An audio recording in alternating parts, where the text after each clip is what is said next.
राजकोट अग्निकांड को गुजरात हाईकोर्ट ने हत्याकांड क्यों कहा?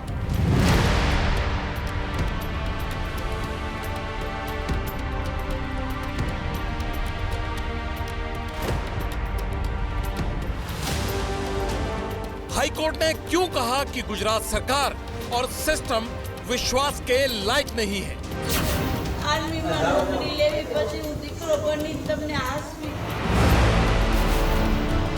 अदालत ने सरकारी मशीनरी की तुलना बंदूक के ट्रिगर से क्यों कर दी?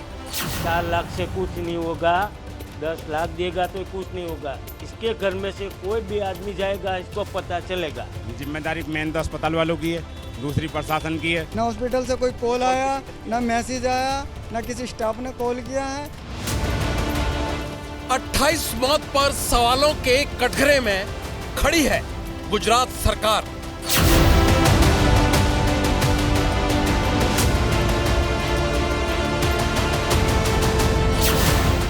दिल्ली में लापरवाह व्यवस्था ने 7 परिवारों के चिराग बुझा दिए। 12 दिन की बेटी थी मेरी बच्ची, जाली मुन्ना खा गए मेरी बच्ची को। मेरी अपनी बच्ची से मिलना आया हूँ, मेरी बेटी से। पैसा वैसा नहीं चाहिए मुझे, तो खाली अपनी बच्ची चाहिए। पुणे पोर्श एक्सीडेंट में क्या है दिल दहलाने वाला खुलासा?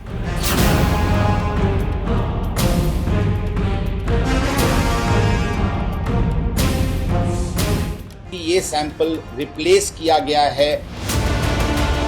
क्या नागरिक खुद की मौत के लिए सरकार चुनता है? बच्ची मेरी ठीक थी, बिल्कुल ओके थी, वेंटिलेटर हट चुका था। क्या हम सब अपनी मौत के लिए अधिकारियों को सैलरी देते हैं, वोट देकर सरकार चुनते हैं? हॉस्पिटल स्टाफ की तरफ से मुझे कोई इन्फॉर्मेशन नहीं दी गई है। हमें पता ही नहीं, हमें 12 बजे पता चलिए कि वहाँ हॉस्पिटल में आग लगी है। मैं अपनी बच्ची का पैसा नहीं दे पाऊंगा, मैं इसका इंसाफ चाहता हूँ अपनी बच्ची का। देश को चुन चुन कर मार रहे सिस्टम का परीक्षण। सबसे पहले पटियाल देश की उस सरकारी मशीनरी का परीक्षण करेगा जो आम पब्लिक को चुन चुन कर मार रही है। आम आदमी की सांसें छीनने का हक इस सिस्टम को किसने दिया? देश में दावे तो बहुत होते हैं, सब चंगा है जी, सिस्टम चुस्त है, दुरुस्त है, कहीं कोई कमी नहीं है। कोई भी चुनावी मंच देख लीजिए आप, वोट के लिए कोई भी नेता विकास की घुट्टी पिलाने से बाज नहीं आता, तो कोई कतार में लगे सबसे पीछे खड़े आदमी को भी कल्याण की गारंटी दे रहा है। लेकिन क्या आम आदमी अपनी मौत के लिए सरकार चुनता है? मैं ऐसा क्यों कह रहा हूं? 3 तस्वीरों से आपको एकदम क्लियर हो जाएगा। गुजरात के राजकोट में सरकार और सिस्टम की लापरवाही से भीषण अग्निकांड हुआ, 28 लोगों की जान गई, मरने वालों में 12 बच्चे भी थे। इस अग्निकांड को गुजरात हाईकोर्ट ने हत्याकांड और सरकार की लापरवाही बताया है। प्ले जोन में वेल्डिंग मशीन से चिंगारी निकली, कैसे वो चिता और चिंता का विषय बन गई, इसकी पूरी इनसाइड स्टोरी मैं आपको बताऊंगा। और दूसरी तस्वीर दिल्ली की है। यहां भी सिस्टम की लापरवाही ने 7 नवजात बच्चों को मार डाला। बेबी केयर अस्पताल में भी लोहे की जोड़ने वाली एक वेल्डिंग मशीन से चिंगारी निकली और अस्पताल जलने लगा। तीसरी तस्वीर पुणे के पॉश एक्सीडेंट केस की है। यहां सिस्टम रसूखदार पिता के हाथ कठपुतली बन गया, डॉक्टर बिक गए, केस की दशा और दिशा बदल दी गई। लेकिन कैसे, क्यों और किसकी मिलीभगत से? आज दिल्ली, गुजरात और पुणे में नीलाम होते सिस्टम का पूरा परीक्षण आप पटियाल के साथ देखिए। सबसे पहले गुजरात के राजकोट चलते हैं। राजकोट अग्निकांड को लेकर आज गुजरात हाईकोर्ट में 4 घंटे उससे भी ज्यादा सुनवाई हुई। अदालत ने जो कहा उसकी कुछ अहम बातें आपको बताता हूं। कोर्ट ने कहा 4 साल से फायर सेफ्टी पर सुनवाई चल रही है, कई घटनाएं हो चुकी हैं, अब हमें स्थानीय व्यवस्था और राज्य सरकार पर भरोसा नहीं है। 4 साल पहले फायर सेफ्टी पर निर्देश दिए गए थे, उसके बाद भी 6 घटनाएं हुई। लोग सरकारी मशीनरी के ट्रिगर की वजह से मर रहे हैं। मतलब हाईकोर्ट ने सिस्टम को बंदूक माना और उसकी लापरवाही को बंदूक का ट्रिगर। अदालत ने टीआरपी प्ले जोन अग्निकांड पर राजकोट नगर निगम से जवाब मांगा। नगर निगम ने माना कि उनसे एनओसी नहीं ली गई थी। इस पर कोर्ट ने फटकार लगाई। अदालत ने कहा, क्या आप अंधे हो गए हैं? गेमिंग सेंटर 2.5 साल से चल रहा था और आप सो रहे थे। कोर्ट ने यह भी कहा कि क्या हम ये मान लें कि आपने आंखें मूंद ली? ये अग्निकांड नहीं, ये हत्याकांड है, ये हाईकोर्ट ने कहा। अफसरों के गेमिंग जोन में जाने की तस्वीर सामने आई तो कोर्ट ने कहा जो अधिकारी वहां पर खेलने गए थे वो क्या था? क्या उन्होंने नहीं देखा कि अवैध गेमिंग सेंटर जान ले सकता है? कितना जानलेवा है वो? कोर्ट ने पूरे मामले में सरकार से रिपोर्ट देने को कहा है। सरकार ने एसआईटी का गठन किया है। 72 घंटे के अंदर एसआईटी को रिपोर्ट देनी है। गुजरात हाईकोर्ट ने राजकोट अग्निकांड पर सुओ मोटो संज्ञान लिया है। कोर्ट ने पुलिस और नगर निगम के 3 जून तक दोनों को यह हल्फनामा देने के लिए कहा है और 6 जून को इस मामले की फिर से सुनवाई होगी। राजकोट म्यूनिसिपल कॉरपोरेशन के म्यूनिसिपल कमिश्नर्स जो 2021 से 2024 तक थे, उनके रोल के बारे में बहुत डिटेल में चर्चा हुई। अपनी नाक के नीचे चल रही गैर कानूनी प्रवृत्ति को आप किस तरह चलने देते हो? हर एक ऐसी जगह जहाँ पे रिस्क रहता है वहाँ एंट्री और एग्जिट के क्यों नक्शे नहीं लगे? क्यों अपनी जो परमिशन है उसको लगाया नहीं गया?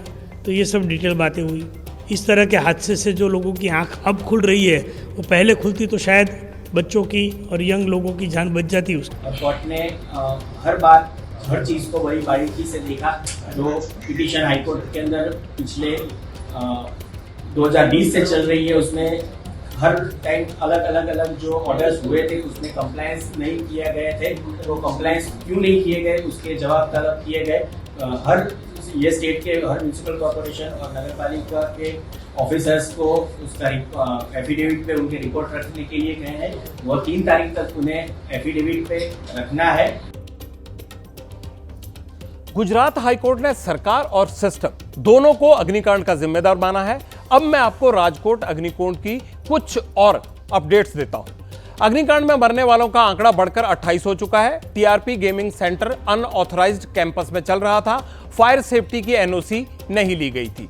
28 मौतों के बाद सिस्टम जागा। लापरवाही बरतने वाले 7 अधिकारी सस्पेंड कर दिए गए, जबकि 3 आला अफसरों को तत्काल प्रभाव से हटा दिया गया। हटने वालों में राजकोट के पुलिस कमिश्नर राजू भार्गव भी हैं। उनकी जगह पर 1999 बैच के आईपीएस ब्रजेश कुमार झा को राजकोट का नया पुलिस कमिश्नर बनाया गया है। साथ ही राजकोट की ज्वाइंट कमिश्नर विधि चौधरी का भी तबादला कर दिया गया है। उन पर भी इस अग्निकांड की गाजगिरी है। अग्निकांड के बाद जिन अफसरों को सस्पेंड किया गया है उनमें सबसे पहले हैं assistant town planner Gautam Joshi, दूसरे हैं असिस्टेंट इंजीनियर जयदीप चौधरी, तीसरे हैं इंजीनियर एमआर सुमा, चौथे हैं राजकोट तालुका थाने के इंस्पेक्टर बीआर पटेल, 5वें हैं एनआई राठौर लाइसेंस डिपार्टमेंट के इंस्पेक्टर हैं, छठे हैं पारस कोठिया, ये राजकोट राजमार्ग मकान विभाग के इंजीनियर और इंचार्ज हैं, और 7वें हैं Rohit Vigora, Rajkot fire and emergency services के स्टेशन अफसर। इन सबको सस्पेंड किया गया है। लापरवाही की आग में 28 लोग जिंदा जले। उनकी पहचान करना मुश्किल था, इसलिए पुलिस को डीएनए टेस्ट कराना पड़ा। हादसे के 50 घंटे बाद 9 लोगों की डीएनए रिपोर्ट आ चुकी है। उनके शव वारिसों को सौंप दिए गए हैं। बाकी 21 का क्या होगा? मैंने यही सवाल गुजरात के होम मिनिस्टर हर्ष सांघवी से पूछा। सुनिए उन्होंने क्या कहा।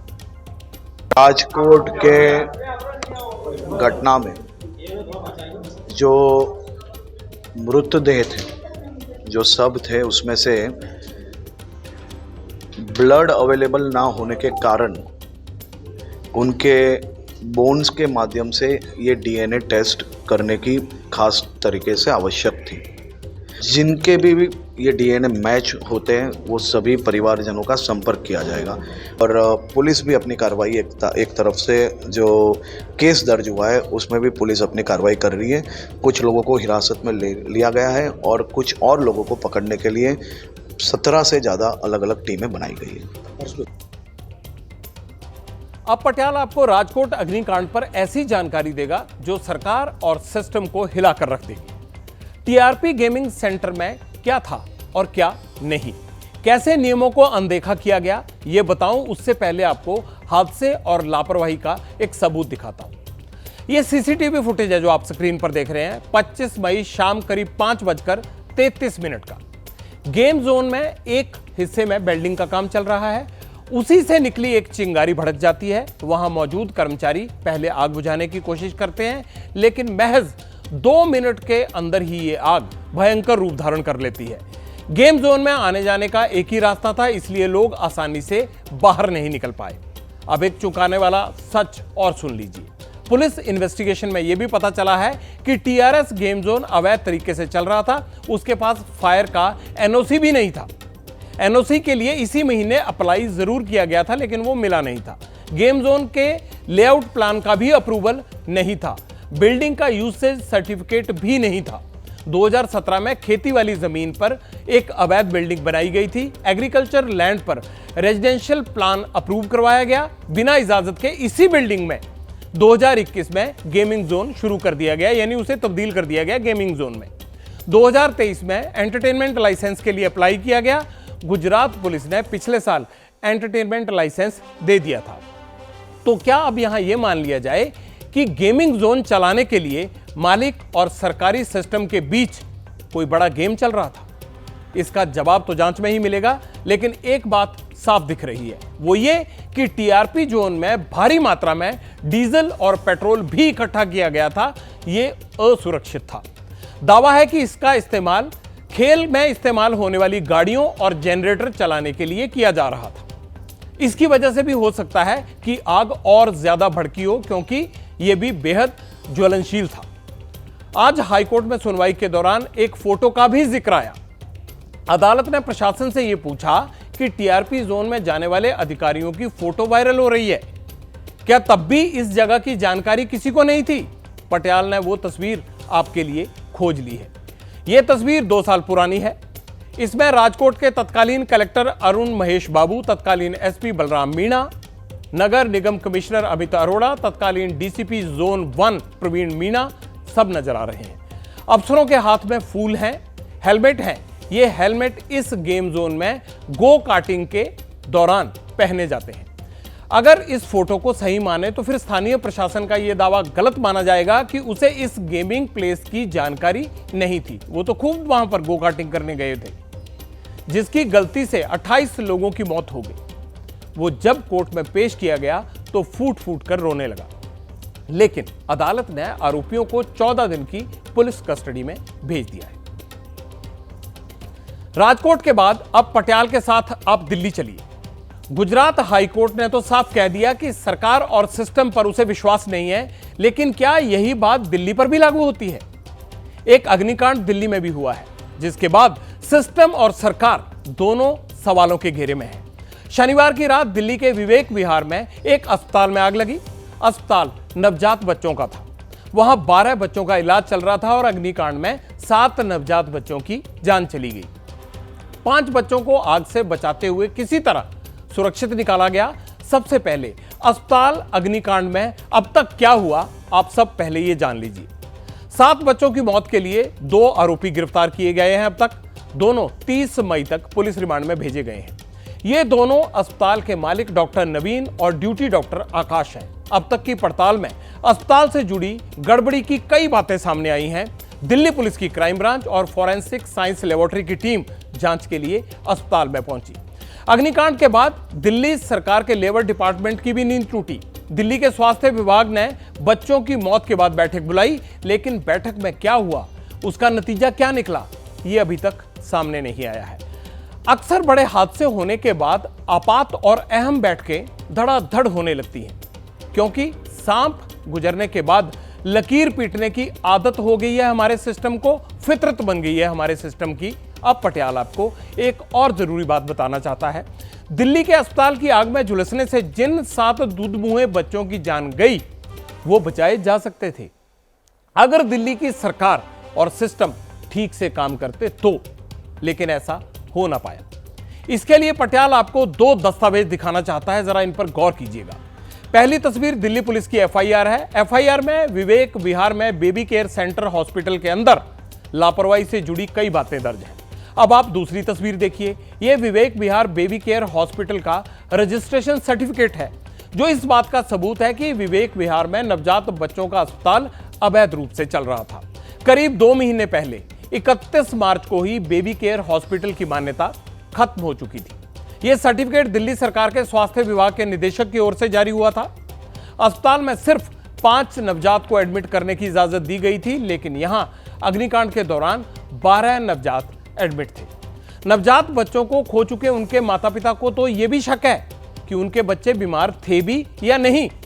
क्योंकि उन्हें डिलीवरी के बाद किसी दूसरे हॉस्पिटल से यहां रेफर किया गया था।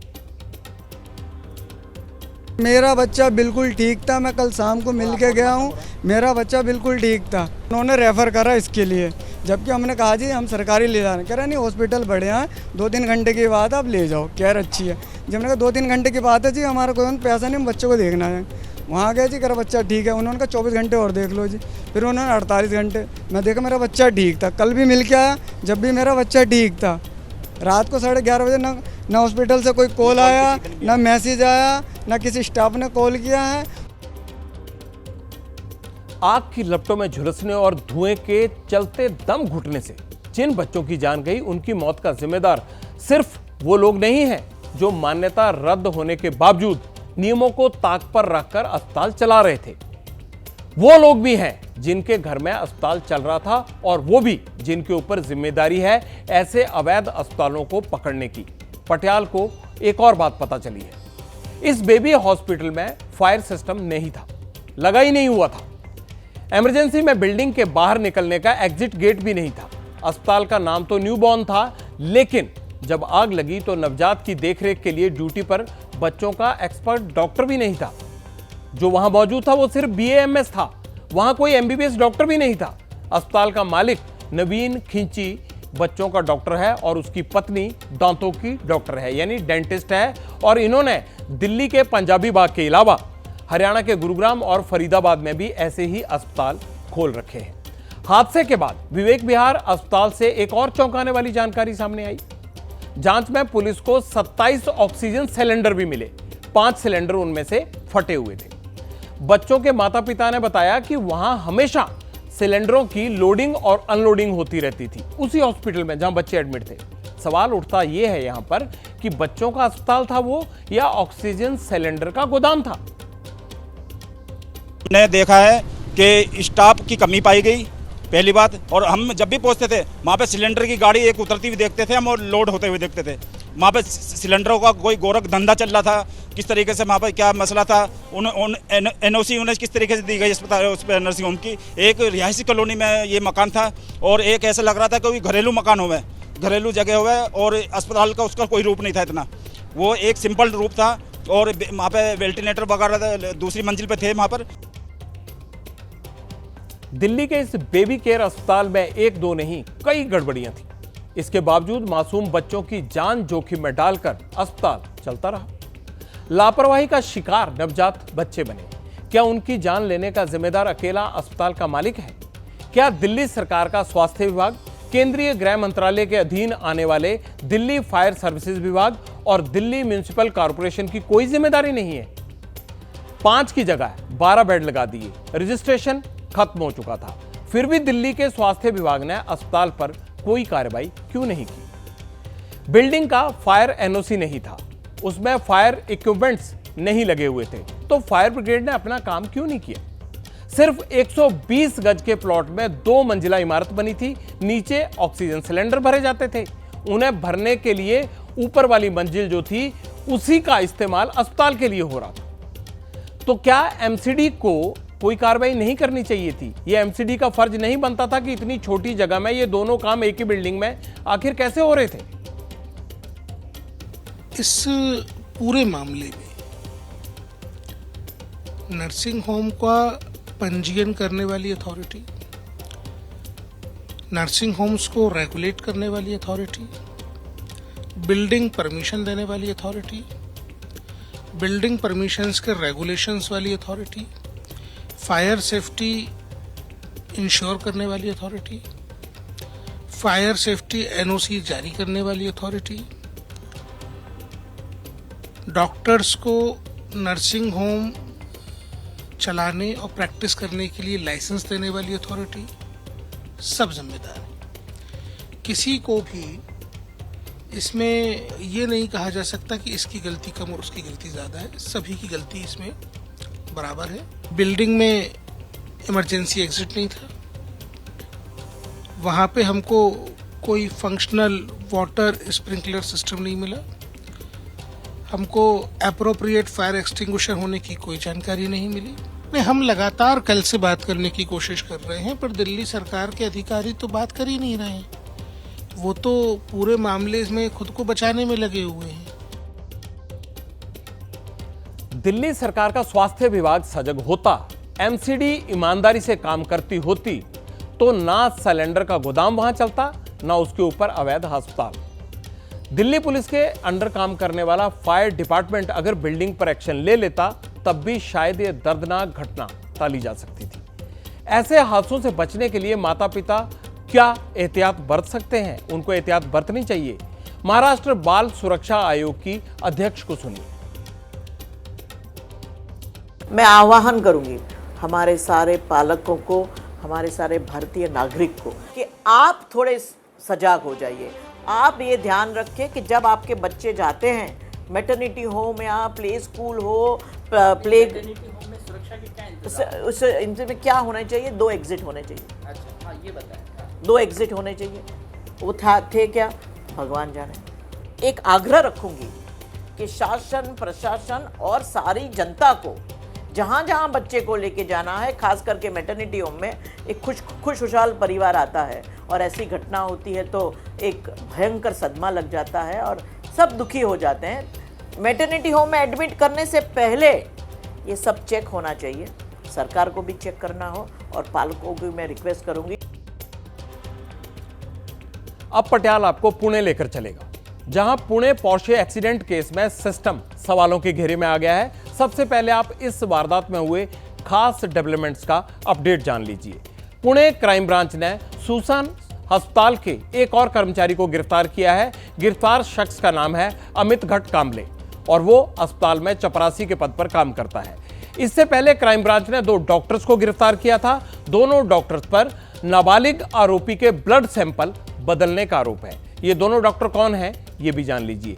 पहले हैं ससून अस्पताल के फॉरेंसिक डिपार्टमेंट के हेड डॉक्टर अजय ताबारे और दूसरे हैं डॉक्टर श्रीहरि। दावा है कि अस्पताल का चपरासी अमित दोनों डॉक्टरों के लिए काम करता था। पुणे पोर्शे कार एक्सीडेंट में नाबालिग आरोपी के पिता ने ब्लड सैंपल बदलने के लिए 3 लाख रुपए रिश्वत दी थी। वो अमित घट काबले ने दोनों डॉक्टर्स तक पहुंचाई थी। ब्लड सैंपल डॉक्टरों ने कैसे बदले? जो डॉक्टर हैं जिन्होंने सील करके ये रिपोर्ट फोरेंसिक को भेजी थी, उनको कल हमने डिटेन किया था। उनके प्राथमिक तपास में ये बात सामने आई कि उन्होंने जुवेनाइल एक्यूज्ड का सैंपल लिया था, लेकिन उसने उसको डस्टबिन में फेंका था और उसने एक किसी और व्यक्ति का सैंपल से उसको रिप्लेस करके उस पे उस जुवेनाइल एक्यूज्ड का नाम लिख करके उसको फोरेंसिक लैब को भेजा था। ये चीज़ उसने डॉक्टर अजय तावरे के ससून हॉस्पिटल के एचओडी फोरेंसिक मेडिसिन के हैं, उनके कहने पे और उनके द्वारा और ये सब मिलके क्रिमिनल कॉन्स्पिरेसी करके ये एक्ट, ये कंडक्ट उनकी हुई थी। पुलिस के लिए बड़ा चैलेंज ये था कि अगर नाबालिग आरोपी के ब्लड सैंपल किसके साथ बदले गए हैं। दावा यह है कि दोनों डॉक्टर्स ने विशाल अग्रवाल के इशारे पर अस्पताल के डीवीआर तक के सबूत मिटाए थे। कैसे मिटाए, ये भी सुनिए। ससून हॉस्पिटल्स की डीवीआर सीसीटीवीज ताबे में आज अर्ली मॉर्निंग आवर्स में ली गई है और इस मैटर की पूरी कॉम्प्रिहेंसिव इन्वेस्टिगेशन शुरू है। इस मैटर में अभी तक टोटल, मैं आपको बताना चाहूंगा क्लैरिटी के लिए, कि टोटल 3 ऑफेंसेस रजिस्टर हुए हैं।